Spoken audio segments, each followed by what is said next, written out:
유영아 변호사하고 저하고 이제 논쟁이 일어서 설전발에서. 네네. 그러면서 제가 이제 진실을 왜곡하지 말아라. 그러니까 내가 언제 진실을 왜곡했냐? 아니 당신들이 지금 진실을 왜곡하면서 나한테 질문하지 않았냐는데 유영아 변호사가 말 함부로 하지 말라고 그러면서 이제 같이 이제 째려본 거죠 이제. 네. 그때 인상이 어땠어요? 그 박근혜 대통령의 그 분위기라든가. 네네. 네, 그때 처음 만난 거죠. 근접거리에서는 한번 본 적은 있었어요. 아프리카 순방 때. 작년 2016년 5월 달에 거기에서 이제 한번 지나가시는 걸 뵀었는데 이번에 그 법정에서 봤을 때는 많이 달랐죠. 뭐가 제일 달라졌던가요? 그때 스쳐 지나갔을 때 볼 때와 네네. 법정 재판정에서 볼 때하고. 네. 얼굴이 많이 달라지셨어요. 시술 안 받은 것 같아요, 여기서. 확실히 관리를 안 받으시니까 예. 많이 또 이렇게 티가 많이 나더라고요. 정유라 씨가 다시 이제 검찰에 수사의 대상이 됐고 다시 사법에 심판을 받게 됐는데 우리 노승일 선생님이 최근에 네. 참고인 수사를 다시 받았다고 하셨지 않습니까? 네네. 그래서 상당히 유의미한 진술을 했다고 들었는데 주로 어떤 내용들을 하셨습니까? 가장 핵심적인 게 그때는 그거였었어요. 외환관리법. 외환관리법. 네. 제가 이제 박원호 원장한테 받았던 서류 중에 정유라가 박원호 원장한테 2만 5천 유로를 넘겨준 게 그리고 박원호 원장이 받았다는 게 적혀 있어요.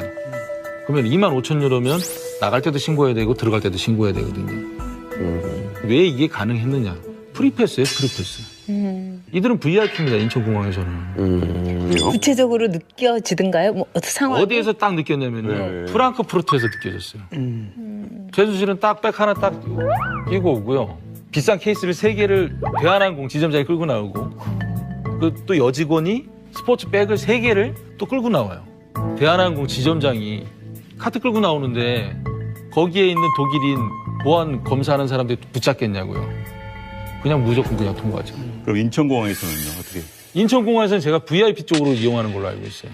그런 거에 정유라는 굉장히 익숙해 있었겠네요. 그렇죠. 그러니까 본인이 입국할 때 그러잖아요. 뭐 삼성에서 지원해주는 거 이렇게 뉘앙스가 나한테는 특별하지 않다. 그런 지원은 특혜가 아니다. 이런 뉘앙스 같더라고요. 독일에서 3개월 동안 정유라 씨를 만났잖아요. 같이 네. 있었잖아요. 네.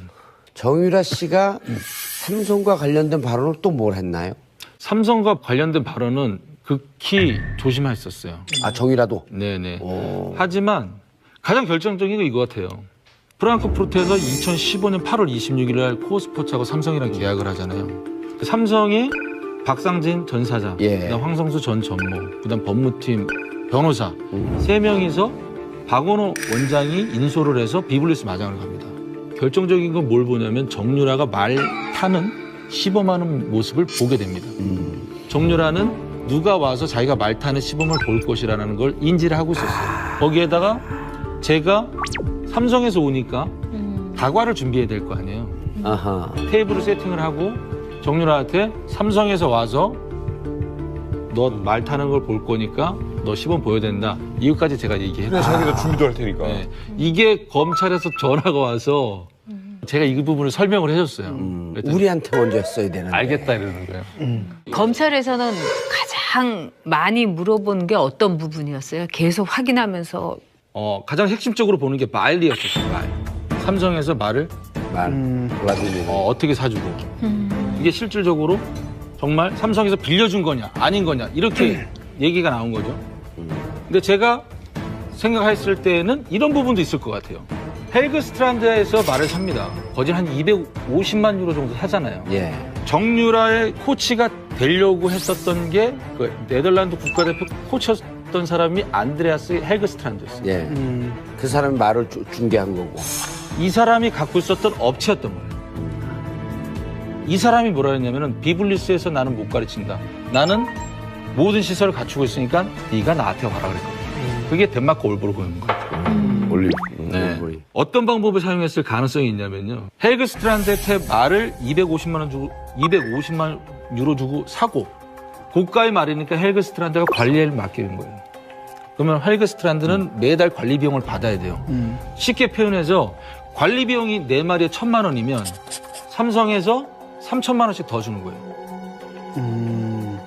차액은? 자, 차액은 헬그 스트란드가 차곡차곡 쌓아놓는 거예요. 말을 최순실한테 넘겨줘야 될 거 아니에요.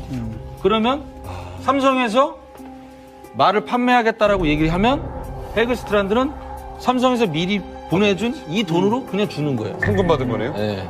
말은 사고 판매한 게 서류상으로만 왔다 갔다 한 거지 실질적으로 돈 주고 돈으로 이렇게 왔다 갔다 한 게 아니잖아요. 이 말은 그냥 최순실한테 토스해주면 끝나는 부분이었어요. 그러니까 박원호 원장이 저한테 딱 하는 말이 삼성 돈은 아무리 먹어도 탈이 안 난다. 그만큼 삼성은 치밀하다. 여기에서 이 부분이 나왔던 거죠.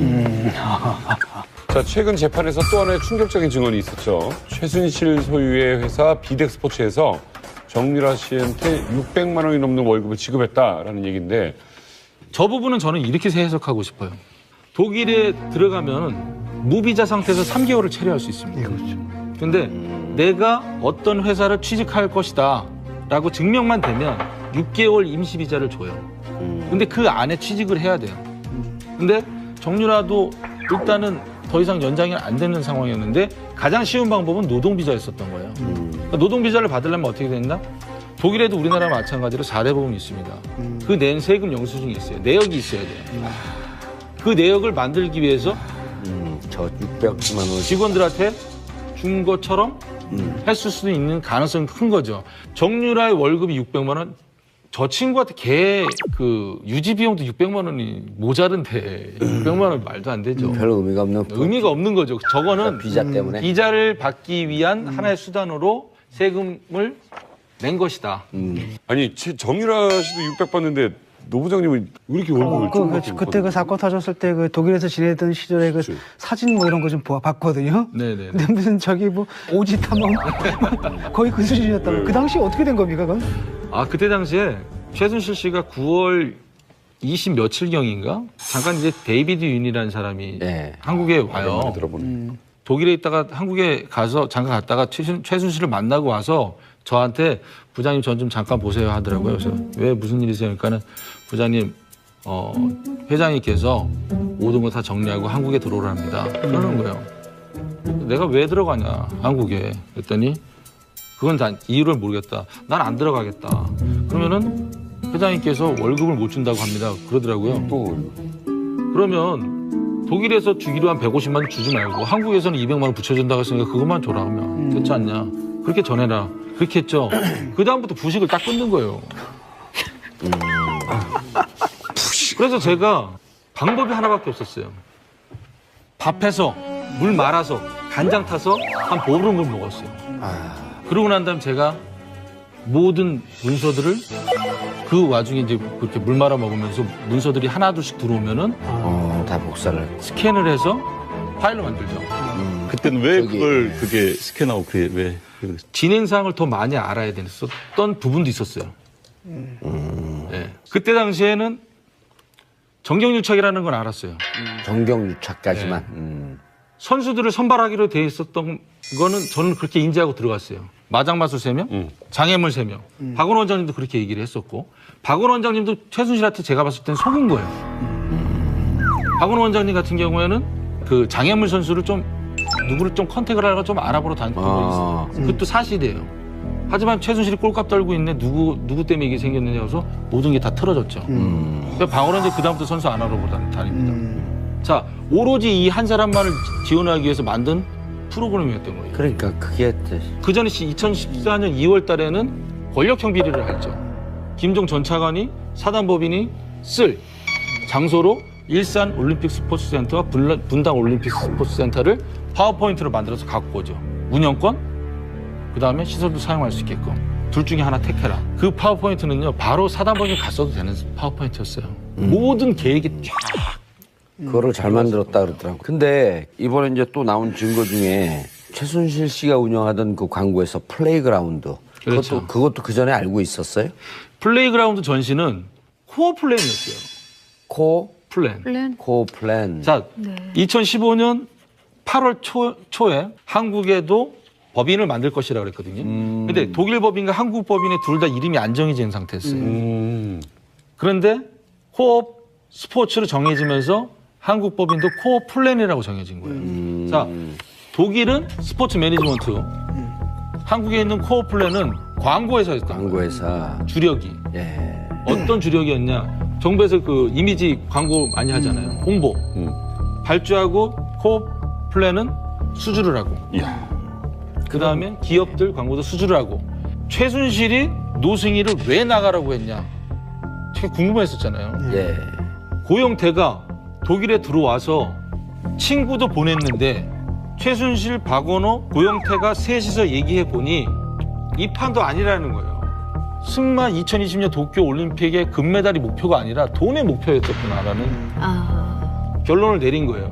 그래서 고영태가 삼성하고 계약 끝나고 한 며칠 있다가 바로 한국에 들어갑니다. 한국에 들어오자마자 고영태가 먼저 한 일은 코어 플랜을 없애요. 근데 최순실이 지시를 해서 만들었는데 고영태가 없앴단 말이에요.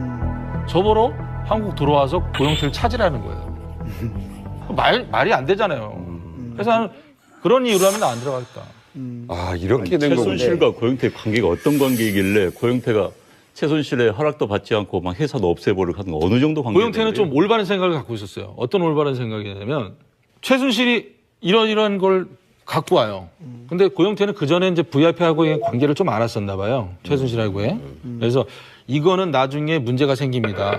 이거는 나중에 VIP까지도 문제가 생길 겁니다라고 해서 계속 노를 하는 거예요. 근데 내가 재밌는 얘기를 했는데 만약에 그 남민석 씨 같은 경우에 재밌는 얘기를 했는데 안 웃어주면 화나잖아요. 서운하지. 네. 최순실도 마찬가지예요. 아니 돈 버는 거 갖고 왔는데 얘가 문제가 생긴다 안 한다고 딱 냉소적으로 반응 보이니까 너 그만둬. 너 앞으로 나랑 만나지 마. 어디 건방지게. 예. 이렇게 된 거예요. 나중에 제일 궁합이 잘 맞았던 게 제 생각에는 차은택이었다고 봅시다. 그러니까 차은택이 이러니까 풀리네. 초창기에 노승일 고영태가 차지하던 그 자리를 나중에 다 차고 돌아간 거야 보니까. 박근혜 전 대통령이 안종범 수석 수첩에 대해서 모르쇠로 계속 일관했었잖아요. 근데 예. 이번에 또 새로 갖고 한 수첩 7건이 나왔어요.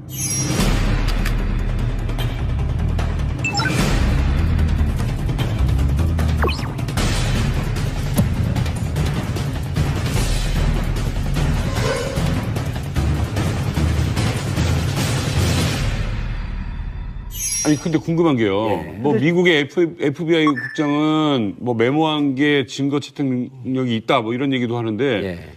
우리나라도 지금 이런 경우에 7건의 수첩이 뇌물죄 결정적 증거가 될 수 있습니까? 뇌물자가 성립되기 위해서는 박근혜 전 대통령과 최순실 관계 공모 관계를 입증할 수 있는 증거가 있어야 돼요.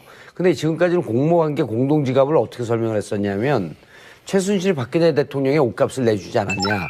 이런 것으로 하는데 이게 방증 자료는 가능한데 너무 돌아간 증거야. 근데 이상화 같은 경우는 실질적으로 최순실 독일 금고지기, 그다음에 여기 유재경 그 미얀마 대사로 바꿨던 사람, 양혜경 이런 등등 사람과 다 연관되어 있는 고대 인맥이거든요. 그러니까 실질적으로 이상화 금고지기에게 이 전화번호를 안종범에게 줬다라고 하는 것은 안종범에게 이상화에게 삼성에서 돈이 들어오는 등등을 확인해라라고 하는 것을 지시했을 가능성이 무척 높고, 그리고 두 번째 00149 이렇게 되잖아요. 001은 뭡니까? KT 아니에요. 박근혜 대통령 KT 이동수 거기 그 자기 직원을 박아놓잖아요. 9월 13일서부터 요 전화번호와 전화통화가 된 내역을 다 조사를 하면 이상화가 삼성과 연결된 전화가 어디에서든지 나오면 이건 완전 스모킹건이 되는 거죠. 이동수는 최순실이 그 KT의 광고 담당 임원으로 꽂아놓은 거예요. 그러니까 자기 회사에다가 광고 갖다 줄 사람으로. 그렇죠. 근데 플레이그라운드는 최순실 소유의 이제 다 광고 회사고. 네. 그러니까 KT를 통해서 플레이그라운드에다 광고를 몰아주었다가 좀 구설수에 올랐나 보죠. 그렇죠. 그러니까 뭐 한쪽에 몰아준다고 오해. 그러니까 그런 일 없게 하라. 한 다음에 한 며칠 있다가 6월 20일 날 다시 지시사항이 나오는데 이동수 광고 받아주기 점검. 그 일 잘 됐느냐. 확인. 점검해봐라, 확인해봐라 이거죠 지금. 그렇죠. 그러니까 대통령이 알아서. 네, 맞 근데 이거를 전에는 어떻게 증언했냐? 그 박근혜 그 전 대통령은 이 부분에 대해서 전혀 모른다 그랬어요. 그치. 그다음 또 하나는 이제 이 사건과 관련해서 우리가 주목해야 할 사건이 문영표 전 보건복지부 장관하고 홍완선 전 국민연금공단 기금운용본부장이죠. 이분들이 최근에 유죄 판결을 받았어요, 법원에서 2년 6개월 받았는데 일단 이 판결에는 대통령 관련성은 언급이 없어요. 아니, 대통령과 관련시키지 말라고 또 재판부 얘기를 해요. 네. 예. 네. 그러니까 없지만은 일단은 뭐냐면 일건은 뭐냐면은 청와대에서 이 장관이나 뭐 이런 사람들 시켜가지고 기금 운영을 기금 시켰다는 운영을 거죠. 시킨 거죠. 그로써 국고의 손실이 초래했고 그로부터 이익을 받은 건 삼성이라는 거예요. 엄청난 이익을 받겠죠. 몇천억에. 그러니까 삼성은 거대한 이익을 받고 그런 삼성이 이상화 통해가지고 돈을 줬고 그러니까 큰 그림이 나온 거죠. 큰 그림은 나왔는데 이제 이게 삼성물산과 제일모직 M&A 하는 과정 여기에 돈이 잘못 들어갔다는 얘기거든요. 결과적으로 간접적인 뇌물죄 그다음 삼성의 이 합병 과정을 도와준 이런 부분에 대해서 간접적인 증거 자료는 된 거지. 간접적인 증거 자료 이상이겠죠. 그렇죠. 약간 왜 세게 낀 거라고 그러냐면은 봐요. 검찰에서 이 뇌물 수수라든가 또는 부정한 돈의 거래를 할 때 그 수많은 사람인데 차명 계좌를 어떻게 걸러내느냐 하는데 사실 한 군데나 두 군데만 걸르면 금방 그렇죠. 알아낼 수가 있어요. 왜냐하면은 차명 계좌를 생판 모르는 사람한테 부탁하지는 않잖아요. 결국은 사돈의 8천 정도의 범주란 말이에요. 근데 여기서 박근혜 전 대통령이 이 지점장의 계좌를 주면서 가르쳐 줬다는 건 뭐냐면은 바로 내가 받을 뇌물을 일로 보내라. 그거하고 똑같은 수법인 거예요. 매우 간단한 수법인 거예요. 그러니까 굉장히 심각하죠. 예, 그러니까 뭐 제가 생각할 때는 뭐 지금 박근혜 전 대통령 뇌물죄 관련해서 봤을 때는 삼성물산하고 제일모직이 합병 부분이잖아요. 당시에 외국계 투자자들은 반대를 했어요. 외국계 투자자들이 반대 주주를 모은 거는 최초예요. 우리나라에서. 근데 이 한국에 있는 주주들을 반대 주주들을 모으다 보니까 국민정부이 어떤 행동을 했냐면 9%에서 11%까지 지분율을 높입니다. 2%를 높인다는 거는 엄청난 거예요. 그렇죠. 예. 그렇죠. 액수로 따지면 네. 엄청난 거죠. 그러면 보건복지부 장관, 그다음에 가장 민감한 시기잖아요. 그러면은 대통령의 지시가 없는 한 이건 될 수도 없는 부분이죠. 그러니까 삼성에서 부탁을 해서 국민연금이 캐스트보드 역할을 해줬고 돈은 전영 의원님이 말씀하신 대로 최순실 쪽으로 빼준 거고 그리고 박근혜 전 대통령과 최순실은 인척관계가 아니잖아요. 그러니까 민정에서 관리 대상이 아니란 말이죠. 그러니까 이쪽으로 뺐을 가능성은 충분하다는 거죠. 그리고 이제 이 상황 같은 경우에 이제 그 독일 부장이죠, 프랑크푸르트 그 하나 외환에는 법인장이었어요. 그 네. 사람이. 최순실이 독일에 머무는 기간은 오면은 한 달이에요. 근데 또 나가면 또 한 달이잖아요. 근데 한 달 동안 돈을 인출하고 뭐하고 또 해야 될 거 아니에요. 근데 금융실명제 우리나라도 본인이 직접 가서 전표에 작성을 하고 본인이 가야지만이 모든 금융거래가 가능하잖아요.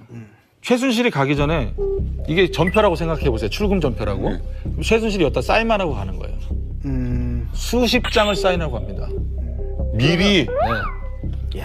수십 장을 사인하고 가면 이상화한테 전화를 해요. 어디를 송금해야 된다고.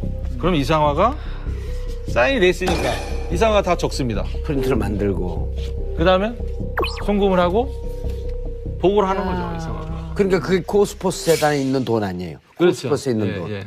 그러니까 제가 알기로에는 코스포츠 대표고 대표는 박승관 변호사잖아요. 예, 박승환 변호사. 자, 박승관 변호사 이름으로 계좌가 개설이 될 거 아니에요. 대표니까. 법인 계좌가. 예. 사인은 제가 알기로는 사인은 최순실 사인으로 보내는 걸 알고 있어요. 그러니까 모든 게 핸들링이 다 가능했던 구조를 다 만들어 놓은 거죠.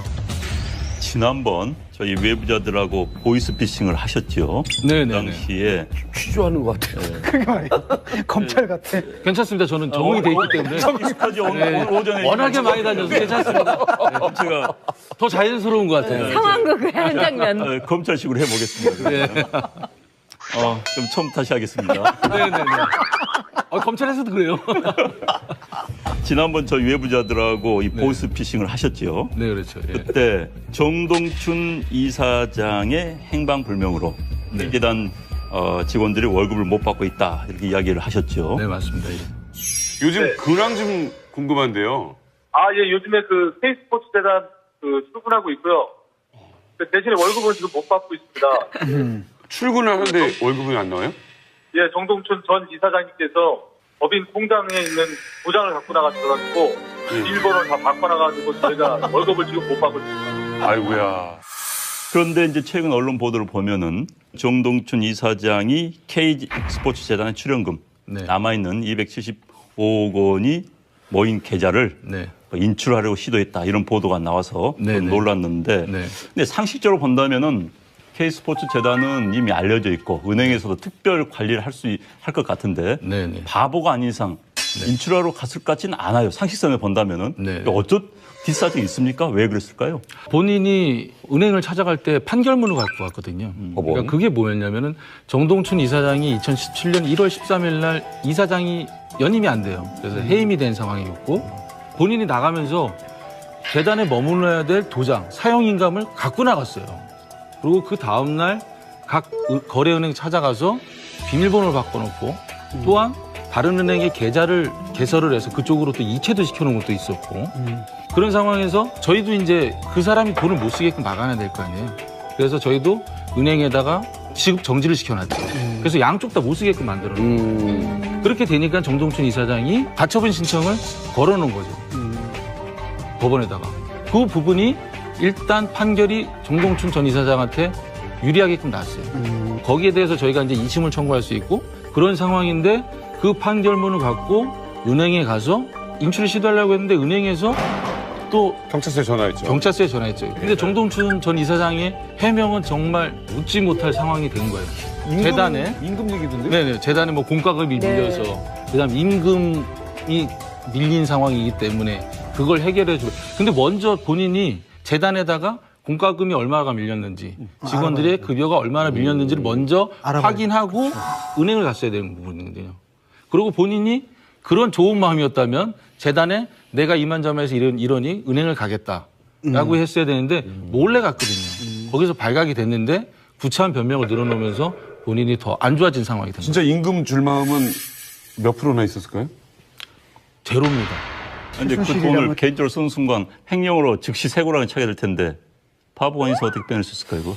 그 사람이 그래서 이제 판결문을 갖고 간 거죠. 그러니까 아니 나는 판결을 빼낸다 하더라도 그 재단은 완전히 그렇죠. 주시의 대상이에요. 경찰도 보고 있는데 거기서 단돈 10원이나 빼내서 개인적으로 넣는 순간 네. 진짜 그 스스로 들어가는 건 마찬가지입니다. 그런데 아니, 쉽게 할 수는 없었을 텐데. 아니 근데 내 생각에는 지금 이제 여기 계신 분들은 전과가 없잖아. 왜요? 이게 전과자의 심리는요. 코너에 몰리고 그럴 땐 도망갈까 하고 돈 이거밖에 안 보입니다. 그분이 전과자예요? 아니 그러니까 이게 안에 있는 사람들 심리가 이제 다 구성이 돼 있잖아요. 그럼 이제 코너에 몰린 거거든 돈을 갖고 튀어라밖에 없는 거예요.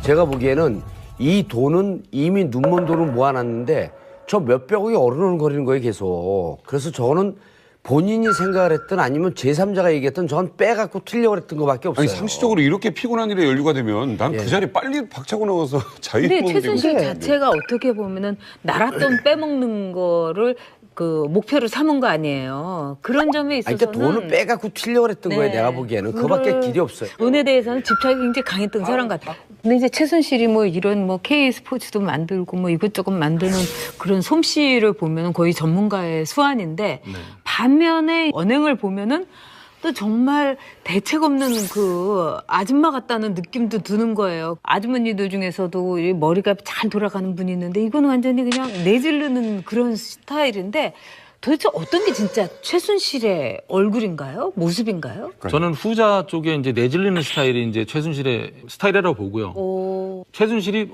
교묘하다, 정말 똑똑한 거 아니냐 이렇게들 표현하시는데 그 부분은 뭐냐면은 최순실이 갖고 있었던 건 인사권을 갖고 있었잖아요. 그러다 보니까 수석, 장관, 차관 이런 사람들이 더 잘 보이기 위해서는 구조를 다 짜주는 거죠. 이렇게 하면 됩니다. 그러면은 자기가 이렇게 들어보고 괜찮네 그러면 박근혜한테 얘기를 하고 박근혜가 다시 수석들한테 얘기하고 수석이 다시 장관한테 얘기하고 장관이 다시 차관한테 얘기해서 구조를 만들었던 거죠. 노 부장이 보기에 네. 박근혜 전 대통령과 최순실의 공모 관계. 네. 박근혜 대통령 입에서 최순실 금고지기 했던 일개 은행의 부장인데 이상한 전화번호와 이름이 나고 안종범한테 줬단 말이에요. 노 부장님이 그 둘이 이 돈을 빼먹기 위해서 어떻게 되고 정유라 씨 이런 등등 관계를 거의 다 알고 있는 거 아니야. 네. 일단은 제가 이제 그 K스포츠 재단 입사하면서 최순실이 이제 불러요. 예. WK 사무실로 가서 이제 회의를 해봤더니 이것도 급한이 또 급한인 거예요. 자, 포스코에다가 펜싱 팀하고 배드민턴 팀 만들려고 지시를 했잖아요. 근데 포스코를 갔더니 포스코 사장이 콧방귀를 끼는 거예요. 그래서 와서 최순실이 어떻게 됐냐 그래서 콧방귀 끼던데요 이렇게 얘기를 하니까 최순실이 보고서를 작성해라. 그 사람이 얘기한 거 우리가 얘기한 거 그대로 작성을 해라. 그래서 보고서 작성했더니 BH라인 통해서 올려라. 당시에 그 사무총장님이셨던 분이 안종범 수석하고 계속 연락을 주고받았어요. 아, 이게 안종범 수석한테 전달해 주라는 거구나. 그래서 저는 당시 사무총장한테 줬고 사무총장이 이제 안종범 수석한테 전달을 해줬고. 근데 그 부분은 거기서 이렇게 끝났어요. 안종범 수석이 VIP께는 얘기하지 말아달라. 그 부분은 뭐냐면 최순실이 이 결과물에 대해서 박근혜한테 얘기한다는 걸 안종범은 알고 있었던 거죠. 그러니까 VIP한테 전달하지 말아달라는 거죠. 왜 하필 문화체육부였을까요? 그 그쪽이 거점이. 문화는 체육보다 더 광범위하잖아요. 문화는 엄청납니다. 체육에서 종합형 스포츠 클럽이라는 거는 우리나라에 지금 한 60개소에서 지금 지원을 받는 걸로 알고 있어요. 그게 뭐냐면은 동네마다 스포츠 공간을 만드는 거예요. 그리고 여기에서 선정이 되면 연 3억씩 지원을 해줘요. 3년간. 그러면 컨설팅을 어디서 하겠 WK에서 하는 걸로 돼 있잖아요. 경영 컨설팅은 그냥 해주겠어요? 컨설팅 비용을 받잖아요. 3억 예산 나간 것 중에. 그렇죠. 그게 제 기억으로는 1억씩이었어요. 한 개수당. 제가 알기로에는 이 모델이 2,000개, 2,300개가 목표였었던 걸로 저는 알고 있어요. 2,300억이네 그냥. 예. 그런 아이디어를 어디서 얻었을까요? 그 기획을 김종 차관이 짰다는 거 아니에요? 제 생각에는 김종 차관밖에 없었던 것 같아요. 아니, 그러니까 김종 차관이 스포츠 상품을 기획하고 프로그램을 기획하는 데는 가장 탁월한 아이디어를 갖고 있었다는 거 아니에요? 네, 그렇다고 하더라고요. 스포츠 마케팅 부분에서는 옛날에 그 저명하시다고 하시더라고요. 최순실 씨가 어찌됐든 뭐 K스포츠 재단을 위해서 돈을 벌려고 했고 네. 뭐 상당수 이제 미수로 끝난 거 아니에요? 그렇죠. 이렇게 됐으니까. 네네. 그럼 최순실 씨가 벌 재산이 얼마 된다고 보세요? 초기에 검찰에서 뭐 돈도 많아 보이지도 않고 그냥 강남에 그냥 사는 아줌마로 보이던데 이러는 거예요. 그래서 그렇지 않다고 저분 건물 지금 갖고 있는 게 금매로 300억이었다고. 그 금매 300억도 정유라가 얘기해 준 거예요, 저한테. 정유라가? 예. 아. 그래서 미승 빌딩이 금매가 300억이었구나. 근데 최순실 씨가 갖고 있는 건물은 상당히 많거든요. 그러니까 K스포츠 재단, 그 바로 옆에 또 미르잖아요. K스포츠 재단의 앞쪽으로 한 200m 떨어지면 테스테로사예요. 그쪽에 밀집되게 제가 알기로는 최순실 건물이 한 3개 정도는 있는 것 같아요. 저 끝으로 이 자리를 빌려서 정유라 씨나 최순실 씨에게 한마디 한다면? 제가 어렸을 때 그 개그맨 김병주 아저씨 지구를 떠나거라 이거 하고 싶습니다. 진짜.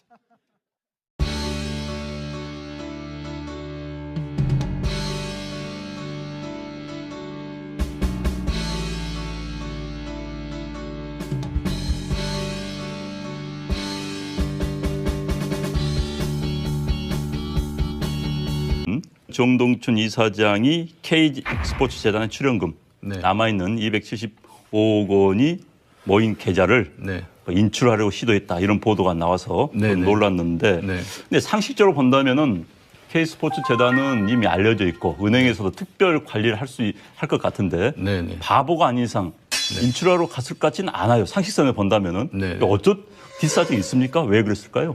본인이 은행을 찾아갈 때 판결문을 갖고 왔거든요. 그러니까 그게 뭐였냐면은 정동춘 이사장이 2017년 1월 13일 날 이사장이 연임이 안 돼요. 그래서 해임이 된 상황이었고 본인이 나가면서 재단에 머물러야 될 도장, 사용인감을 갖고 나갔어요.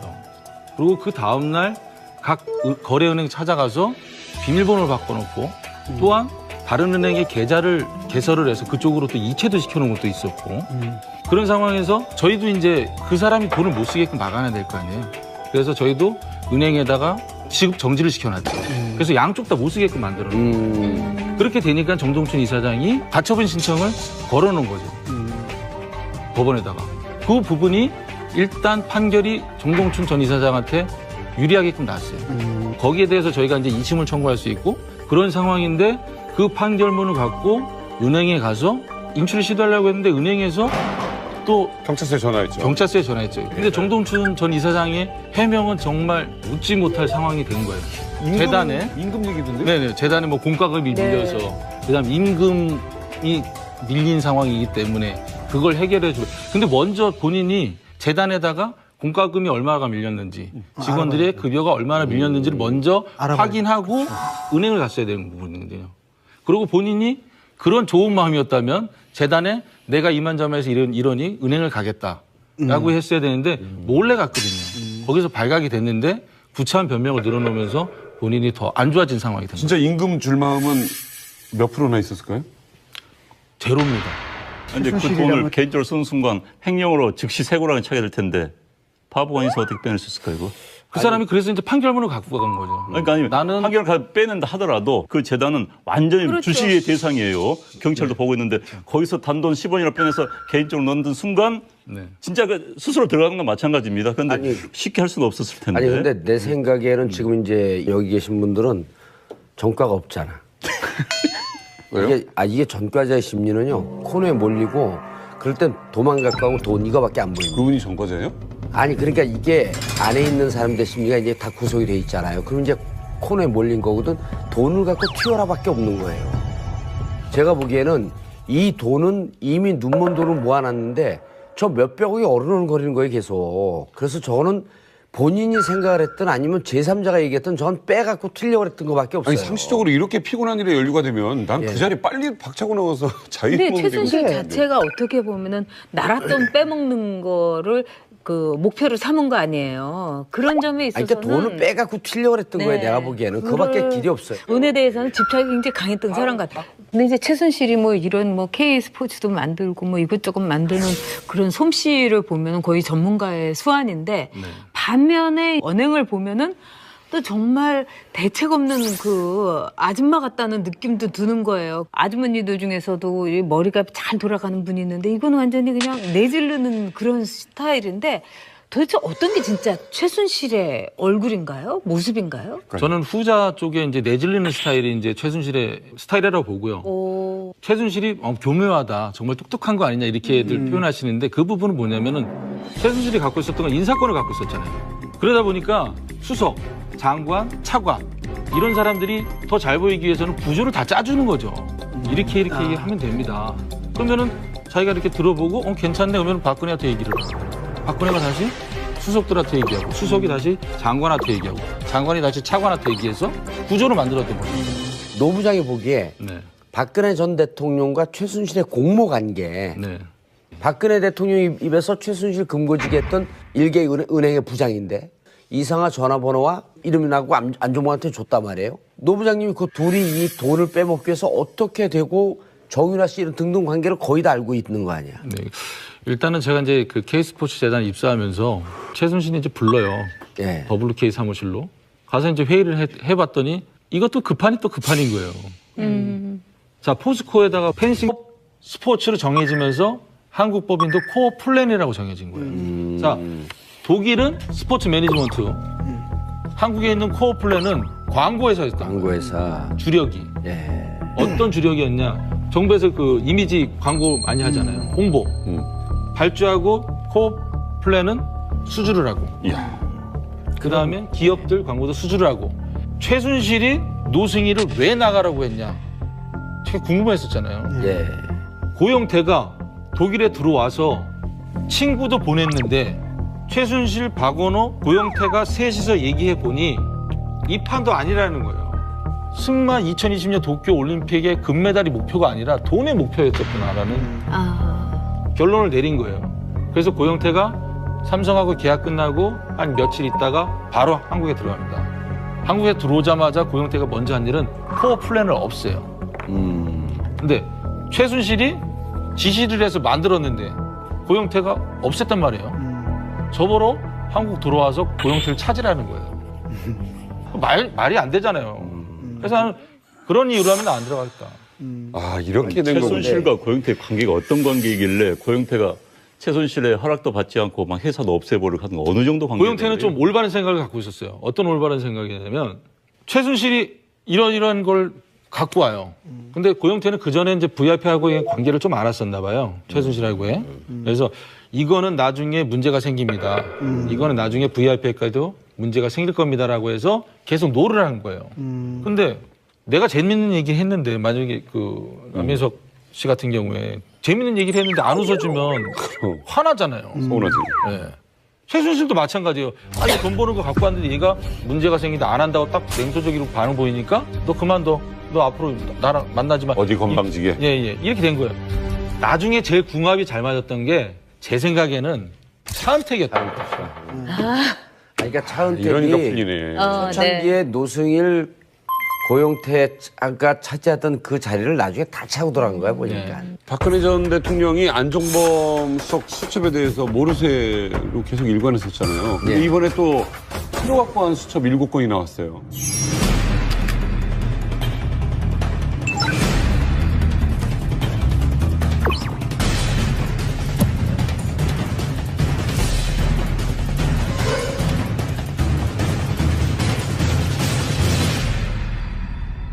아니 근데 궁금한 게요. 뭐 미국의 FBI 국장은 뭐 메모한 게 증거 채택 능력이 있다 뭐 이런 얘기도 하는데 예. 우리나라도 지금 이런 경우에 7건의 수첩이 뇌물죄 결정적 증거가 될 수 있습니까? 뇌물죄가 성립되기 위해서는 박근혜 전 대통령과 최순실 관계 공모 관계를 입증할 수 있는 증거가 있어야 돼요. 근데 지금까지는 공모 관계 공동지갑을 어떻게 설명을 했었냐면 최순실이 박근혜 대통령의 옷값을 내주지 않았냐 이런 것으로 하는데 이게 방증 자료는 가능한데 너무 돌아간 증거야. 근데 이상화 같은 경우는 실질적으로 최순실 독일 금고지기 그다음에 여기 유재경 그 미얀마 대사로 바웠던 사람 양혜경 이런 등등 사람과 다 연관되어 있는 고대 인맥이거든요. 그러니까 실질적으로 이상화 금고지기에게 이 전화번호를 안종범에게 줬다라고 하는 것은 안종범에게 이상화에게 삼성에서 돈이 들어오는 등등을 확인해라라고 하는 것을 지시했을 가능성이 무척 높고 그리고 두 번째 00149 이렇게 되잖아요. 001은 뭡니까? KT 아니에요. 박근혜 대통령 KT 이동수 거기 그 자기 직원을 박아놓잖아요. 9월 13일서부터 요 전화번호와 전화통화가 된 내역을 다 조사를 하면 이상화가 삼성과 연결된 전화가 어디에서든지 나오면 이건 완전 스모킹건이 되는 거죠. 이동수는 최순실이 그 KT의 광고 담당 임원으로 꽂아놓은 거예요. 그러니까 자기 회사에다가 광고 갖다 줄 사람으로. 그렇죠. 근데 플레이그라운드는 최순실 소유의 이제 광고 회사고. 네. 그러니까 KT를 통해서 플레이그라운드에다 광고를 몰아주었다가 좀 구설수에 올랐나 보죠. 그렇죠. 그러니까 뭐 한쪽에 몰아준다고 오해. 그러니까 그런 일 없게 하라. 한 다음에 한 며칠 있다가 6월 20일 날 다시 지시사항이 나오는데 이동수 광고 받아주기 점검. 그 일 잘 됐느냐. 확인. 점검해봐라, 확인해봐라 이거죠 지금. 그렇죠. 그러니까 대통령이 알아서. 네, 맞 근데 이거를 전에는 어떻게 증언했냐? 그 박근혜 그 전 대통령은 이 부분에 대해서 전혀 모른다 그랬어요. 그치. 그다음 또 하나는 이제 이 사건과 관련해서 우리가 주목해야 할 사건이 문영표 전 보건복지부 장관하고 홍완선 전 국민연금공단 기금운용본부장이죠. 이분들이 최근에 유죄 판결을 받았어요, 병우. 유영하 변호사하고 저하고 이제 논쟁이 일어서 설전벌였어요. 네네. 그러면서 제가 이제 진실을 왜곡하지 말아라. 그러니까 내가 언제 진실을 왜곡했냐? 아니 당신들이 지금 진실을 왜곡하면서 나한테 질문하지 않았냐는데 유영하 변호사가 말을 함부로 하지 말라고 그러면서 이제 같이 이제 째려본 거죠 이제. 네.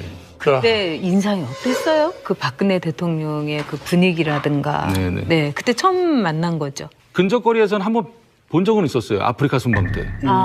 작년 2016년 5월 달에 거기에서 이제 한번 지나가시는 걸 뵀었는데 이번에 그 법정에서 봤을 때는 많이 달랐죠. 뭐가 제일 달라졌던가요? 그때 스쳐 지나갔을 때 볼 때와 네네. 법정 재판정에서 볼 때하고. 네.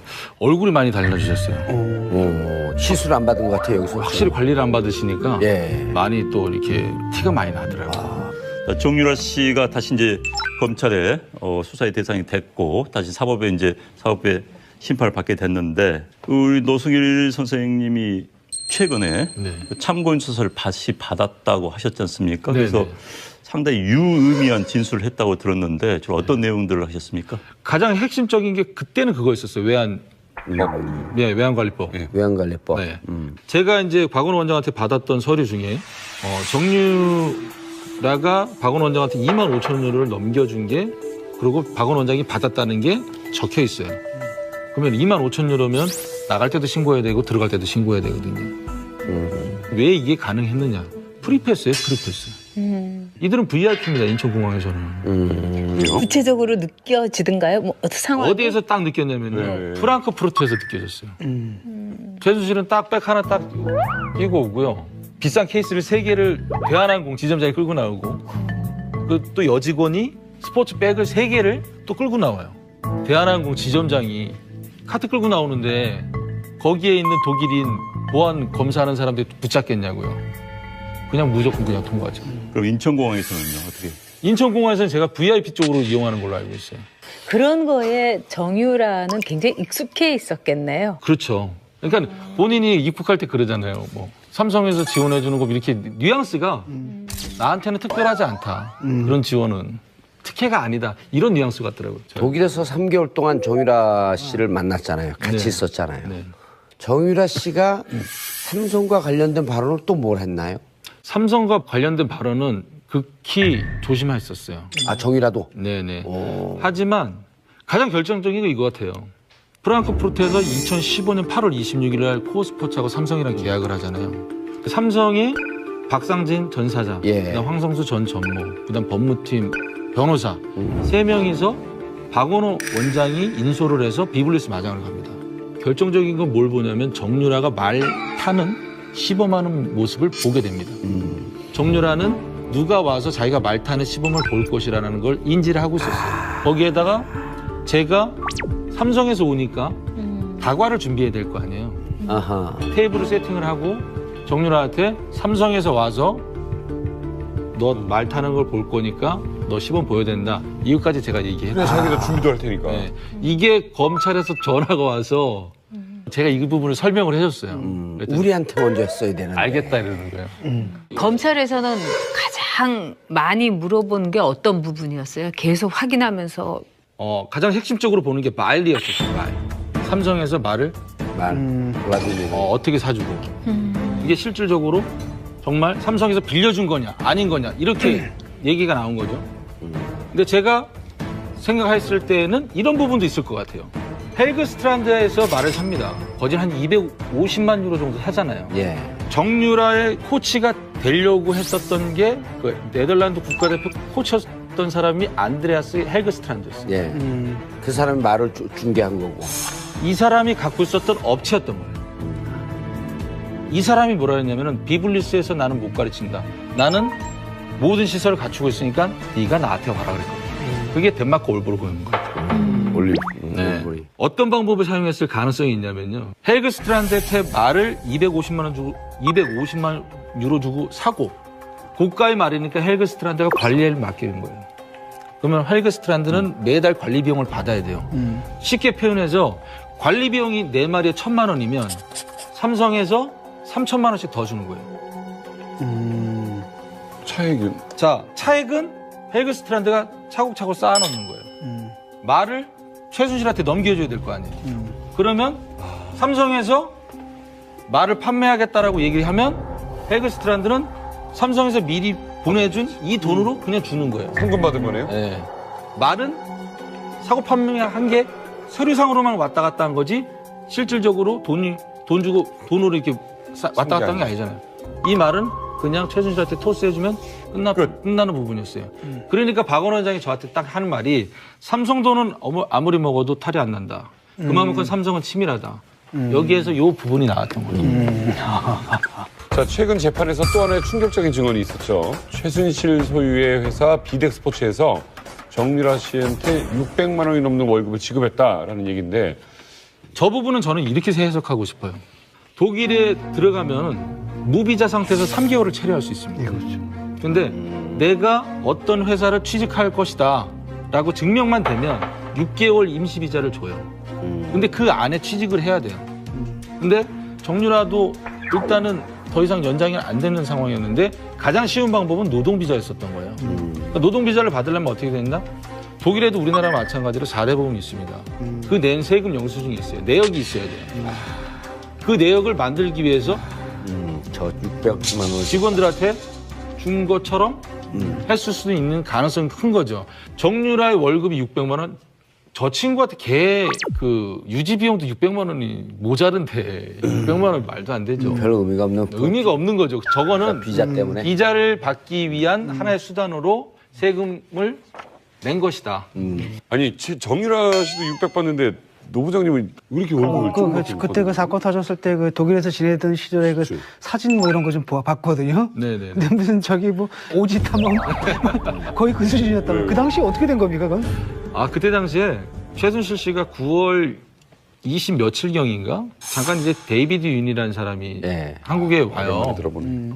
독일에 있다가 한국에 가서 잠깐 갔다가 최순실을 만나고 와서 저한테 부장님 전 좀 잠깐 보세요 하더라고요. 그래서 왜 무슨 일이세요? 그러니까는 부장님 회장님께서 모든 거 다 정리하고 한국에 들어오랍니다. 그러는 거예요. 내가 왜 들어가냐 한국에 그랬더니 그건 다 이유를 모르겠다. 난 안 들어가겠다. 그러면은 회장님께서 월급을 못 준다고 합니다. 그러더라고요. 그러면 독일에서 주기로 한 150만 원 주지 말고 한국에서는 200만 원 붙여준다고 했으니까 그것만 줘라 하면 됐지 않냐. 그렇게 전해라. 그렇게 했죠. 그 다음부터 부식을 딱 끊는 거예요. 그래서 제가 방법이 하나밖에 없었어요. 밥해서 물 말아서 간장 타서 한 보름을 먹었어요. 그러고 난 다음에 제가 모든 문서들을 그 와중에 이제 그렇게 물 말아 먹으면서 문서들이 하나둘씩 들어오면은 다 복사를. 스캔을 해서 파일로 만들죠. 그때는 왜 그게 스캔하고 그게 왜? 진행 사항을 더 많이 알아야 됐었던 부분도 있었어요. 네. 그때 당시에는 정경유착이라는 건 알았어요. 정경유착까지만. 선수들을 선발하기로 돼 있었던 거는 저는 그렇게 인지하고 들어갔어요. 마장마술 3명, 장애물 3명.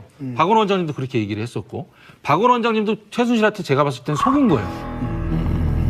박원 원장님 같은 경우에는 그 장애물 선수를 좀 누구를 좀 컨택을 하다가 좀 알아보러 다녔던 거 있어요. 그것도 사실이에요. 하지만 최순실이 꼴값 떨고 있네. 누구 때문에 이게 생겼느냐 해서 모든 게 다 틀어졌죠. 그러니까 박원 원장님 그다음부터 선수 안 알아보러 다닙니다. 자, 오로지 이 한 사람만을 지원하기 위해서 만든 프로그램이었던 거예요. 그러니까 그게 그 전에 2014년 2월 달에는 권력형 비리를 했죠. 김종 전 차관이 사단법인이 쓸 장소로 일산 올림픽 스포츠센터와 분당 올림픽 스포츠센터를 파워포인트로 만들어서 갖고 오죠. 운영권, 그 다음에 시설도 사용할 수 있게끔. 둘 중에 하나 택해라. 그 파워포인트는요, 바로 사단법인이 갔어도 되는 파워포인트였어요. 모든 계획이 쫙. 그거를 잘 만들었다 그러더라고. 근데 이번에 이제 또 나온 증거 중에 최순실 씨가 운영하던 그 광고에서 플레이그라운드. 그렇죠. 그것도 그 전에 알고 있었어요? 플레이그라운드 전시는 코어 플랜이었어요. 코어 플랜. 자, 2015년 8월 초에 한국에도 법인을 만들 것이라고 그랬거든요. 근데 독일 법인과 한국 법인의 둘 다 이름이 안 정해진 상태였어요. 그런데 코어 법원에서 2년 6개월 받았는데 일단 이 판결에는 대통령 관련성은 언급이 없어요. 아니, 대통령과 관련시키지 말라고 또 재판부 얘기를 해요. 네. 그러니까 없지만은 일단은 뭐냐면 일건은 뭐냐면은 청와대에서 이 장관이나 뭐 이런 사람들 시켜가지고 기금 운영을 시켰다는 거죠. 시킨 거죠. 그로써 국고의 손실이 초래했고 그로부터 이익을 받은 건 삼성이라는 거예요. 엄청난 이익을 받겠죠. 1천억에. 그러니까 삼성은 거대한 이익을 받고 그런 삼성이 이상화 통해가지고 돈을 줬고. 그러니까 큰 그림이 나온 거죠. 큰 그림이 나왔는데 이제 이게 삼성물산과 제일모직 M&A 하는 과정. 여기에 돈이 잘못 들어갔다는 얘기거든요. 결과적으로 간접적인 뇌물죄, 그다음 삼성의 이 합병 과정을 도와준 이런 부분에 대해서 간접적인 증거 자료는 된 거지. 간접적인 증거 자료 이상이겠죠. 약간 왜 거라고 그러냐면 봐요. 검찰에서 이 뇌물 수수라든가 또는 부정한 돈의 거래를 할 때 그 수많은 사람인데 차명 계좌를 어떻게 걸러내느냐 하는데 사실 한 군데나 두 군데만 걸르면 금방 그렇죠. 알아낼 수가 있어요. 왜냐하면은 차명 계좌를 생판 모르는 사람한테 부탁하지는 않잖아요. 결국은 사돈의 8촌 정도의 범주란 말이에요.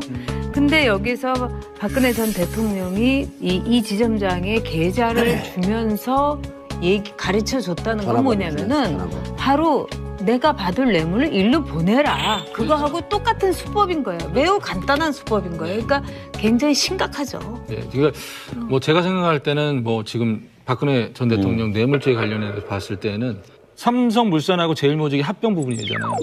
당시에 외국계 투자자들은 반대를 했어요. 외국계 투자자들이 반대 주주를 모은 거는 최초예요. 우리나라에서.